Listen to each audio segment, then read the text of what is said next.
Time now for the voice of the land on the Big Play Network with your hosts, Kevin Arnold and Always Positive Jay. We're recording before they even play the Dodgers on Saturday night, let alone the show airs. Probably just as the game against the Dodgers, the third game, ends. Maybe it just ends before the show actually gets put on. Here, watch. Oh my God, they won again! Yeah. And in case they lost, damn it. Oh, We got both reactions. We're good. There you go. Oh, they lost the series. Oh my God, they swept them. Woohoo! We got them both in there. We're covered. 2 out of 1. That's exactly what you got to do. Go win the series. There you go. Every base is covered. Every base is covered here. Now we do know they won that first one, which was a big game. Yes, and to win that in extras and to win on the only runs they scored were on 2 sacrifice flies. I mean, everybody thought, okay, they're beating up on bad teams. You win at least one game against perennial contender in the LA Dodgers on the West Coast. You know, that shows you that what they're instilling, what Terry Francona has instilled in this young roster, this young team that's being put out there, whether for injuries or just because not making any moves, the spots were there and young guys took advantage of it. They're playing well. Will the roller coaster continue? Probably. It's baseball. It's a long season. That's what happens. But they're showing you that. Are they showing you that this is sustainable? I think it is. And Even one, their pitching's huge. Like, pitching is the most important thing in baseball, obviously. Even though we all love hitting, pitching's most important. And their pitching staff has been phenomenal this year. And hitting, like we keep saying, I would like to see him bring another bat in. But our guy, Jose, he's sustainable. Like, he's almost single-handedly willing this team to win. And we got young guys stepping up, too. But Jose is the leader of this team, and he's on a historical pace right now. And like I was telling you, when all's said and done, I think this dude's going to be the greatest position player in Tribe history / Guardians history. And Peter, with most other managers, I don't think we'd be getting this kind of, even to this point into June, I don't think we'd be getting this much out of this team. They're 6 games above 500. They're 33-27 going into today. We don't want to focus on that because we're going to miss 2 whole games that are going to play a big role and especially when we start posting clips. Like, that's not going to, by the time this airs, and if you're listening on Google, Spotify, Apple, it's not going to matter anyways because you're already going to know what happened. We've given you the reactions. But again, I don't think that with this young team, any other manager would get this kind of production out of them. But it does show you why this front office has been touted for so long, right, Peter? Because the young talent that they notice, that their scouts take note of, and they bring them in, they develop most of them right. Outfield, not always, but for the most part. Yeah, and I think that really goes to the fact that, you know, we're a smaller market. We don't have the deep pockets to go out and buy a championship team, you know. And even if Dolan had the money, which he probably does, that he wouldn't spend it anyways. We got a minority owner, you know. That's huge. I hope that is the influx of cash that the organization needs, that they're going to actually spend to get us over the hump. But make trades for Andrew Benintendi. I mean, that'd be awesome. I'm willing this into existence. Like every show, put it out in the universe. I'm going to say trade for Andrew Benintendi until he gets here, or the trade deadline, or he's somewhere else. But we've had most of our successes come from the fact that we have such a great farm, system, and to the fact that we've been able to leverage, chunks of that farm system to bring in veterans when we need them. I mean, that's how good our farm system is. So, well, and you mentioned Jose, Jay. I mean, that wasn't a guy that was a highly touted prospect, but he has found his way to being among the best, if not one of the top 3 top players in all of baseball right now. When he was brought up, I'm pretty sure his thing was he was a hustler and his utility, and he can play pretty much anywhere.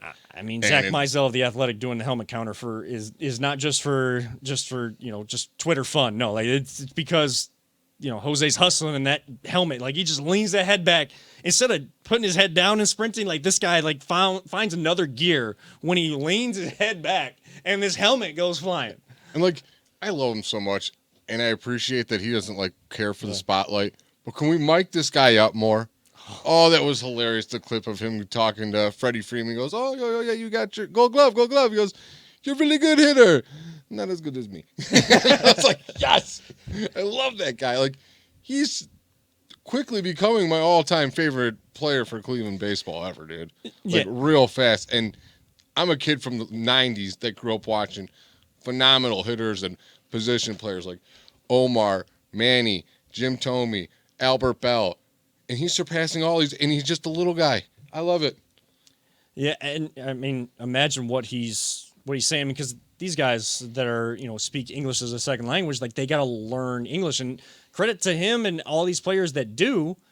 But, like, imagine what he's saying, just because, like, when he's able to just talk to everybody else and talking in Spanish and stuff, like I want more of the personality of character, Jose. the personality. Well, he got the Jose. trash talking down in English, so there you go. That's important. I mean, that's probably Andre Knott has said he can speak better English. People think he just doesn't care about the spotlight. No. Because he just wants to play baseball. He just likes playing ball, and I respect it a lot. And that's the exact kind of athlete that a city like Cleveland, with their fans, with our fans, fellow fans, like, that's the type of player you get behind. You get behind a Jose Ramirez. You get behind a Nick Chubb. You get behind a Darius Garland, Evan Mobley type player.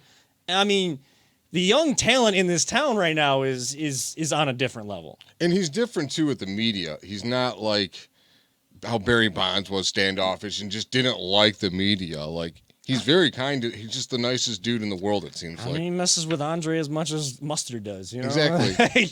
and they all love it. Like, that's just what it is, and it's a family atmosphere. It's a team atmosphere. They're doing the little things. And like you said, that comes back to Tito.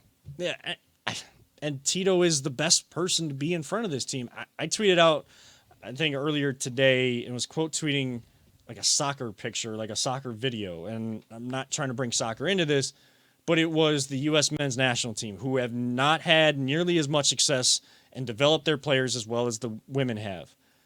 And you've seen a lot of when the women's team is playing, they're like all together. They're all friends. They're doing TikToks together, Twitter videos together, going out to dinner. These guys just went through a three-week camp, and they played they played a couple friendlies, and they played in this Nations League that is like an ongoing tournament in each section of the world that they recently won, I think, back in 2021 in the final against Mexico. So now it's restarted because everything's pushed back. They could be going on vacation right now because a lot of the club seasons are done except for the MLS here in America. They are getting together. They are vacationing together. There are images of them vacationing together and having a great time. Not something we've seen in the past. Similar to what the Browns have been doing right now. What the Browns have been doing.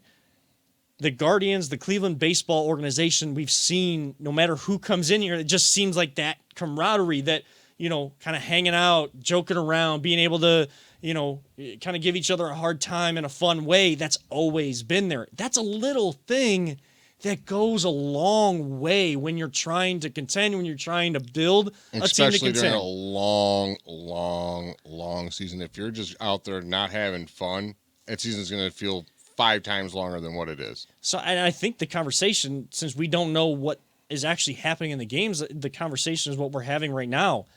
It's a young team, but the culture is already in place because of Terry Francona, and it's young guys that kind of all been around the same age, so they're able to connect, and that family atmosphere just continues as younger players come up because they've been playing together in the minors for so long. And I think the biggest piece of this to talk about with this baseball team, this baseball organization, as much as we don't like the Dolans, and I do not.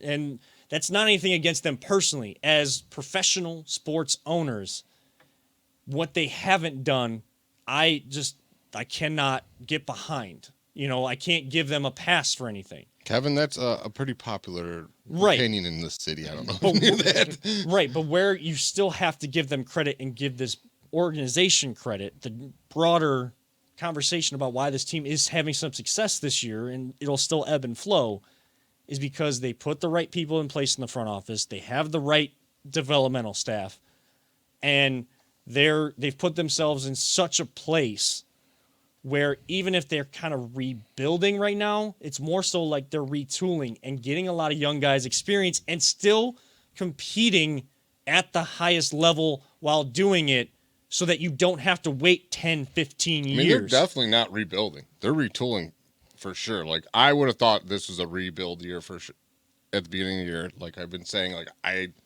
they're exceeding my expectations big time, which I'm unbelievably happy about. And right now we got a big stretch coming up, Kevin. Yeah. And this is when we're going to know. Like, right around the All-Star break is what this team is really about.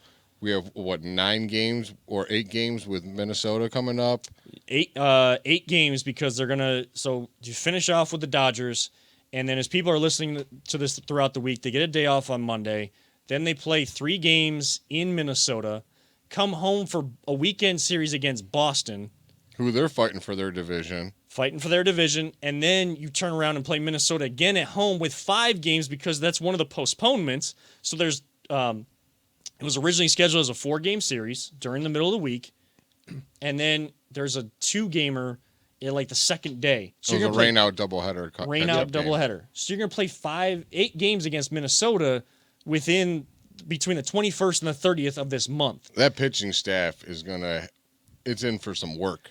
And you're really going to know what this team is like because then guess what? Who comes into town that weekend? So you do this coming, like next weekend is Boston. The following weekend leading into July 4th is the New York Yankees. And then you go on the road for like this long... I think a 10-day road trip, yeah. Yeah, you go back on the road for a 10-day road trip before you get a day off the on July 7th. Yankees are coming here then? Yeah, the Yankees are coming here. We need to go there. We need to go to one of these games. I don't know what day they're on, but all 3 of us need to go to that game. Yeah, I've never been to a Yankees game. I have.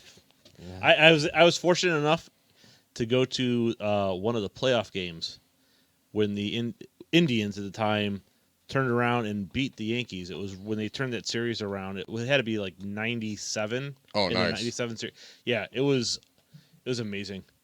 It was just such the atmosphere down there. Jarrett Wright, Chad OJ. Yeah, we'll see if we can Charles Nagy. We'll see if we can get some tickets for we'll try. We'll see if we can work that out. Just remember, if you get into a conversation or something with a Yankees fan, just remember when they're trying to tell you that they're a diehard fan, remember they're probably also wearing a Dallas Cowboys hat and a Lakers jersey. And a Lakers jersey or shorts or whatever it is underneath. So, and they're not like a Lakers, like LeBron Lakers either. Like this is just, they don't know that the Lakers were actually bad this year, like because they didn't pay attention because they didn't care. When the Lakers are good again, don't worry, that purple and gold will kind of go across the they'll be black and white pinstripes of the Yankees and the blue and silver of the Cowboys. Don't worry. So take that with a grain of salt, but it would be cool to see that. And with this long stretch, we're going to talk a lot about Guardians baseball here and have actual games to talk about because we're going to know a lot by July 4th